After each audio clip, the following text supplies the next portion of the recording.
Well, Mickey, congratulations first and foremost. Before we get onto the performance, just what's the emotion after that? Just proud. I'm proud of the lads. I think given the end of the season that we were kind of asked to do, back-to-back games, every 3-4 days with a fairly depleted squad for the right reasons, lads out on loan, lads up with the first team, etc.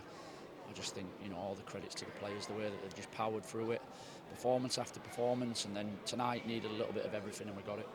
Performance-wise, it was the perfect start, wasn't it? Owing after 5 minutes, a little bit of quality, and towards the end, they show what development football's about, isn't it? They really had to dig in. Yeah, that's it. So over the course of the season, when you're going for consistency, it's very much more an emphasis on development.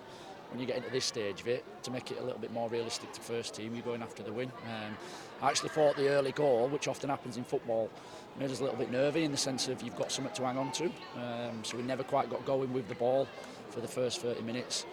We looked a little bit cagey, a little bit nervy, which is to be expected. And then once we made a slight shape change, and then after that I thought the lads were outstanding. And as much as they had a couple of chances, I thought that we could have, put the game to bed as well. Like you say, this has been quite a young group for the last few months. You've got 2 first-year scholars playing at the back, but the way it's been, it sort of sums it up that 2 of your under-18s linked up for what was the winning goal in the end. Yeah, pleasure to work with every single one of them. The group that we've got at the moment is as honest as they come.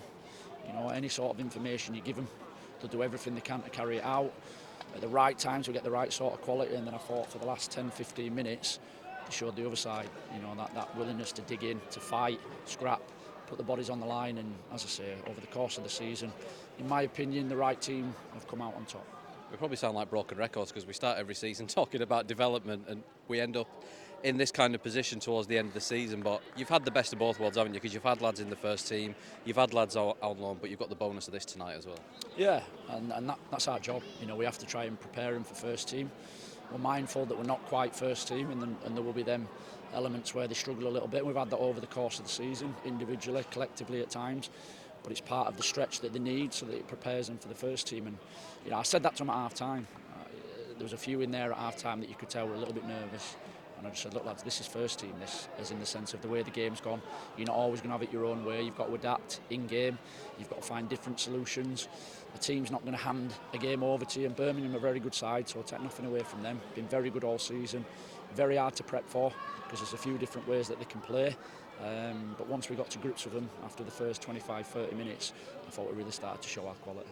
Well done, Mick.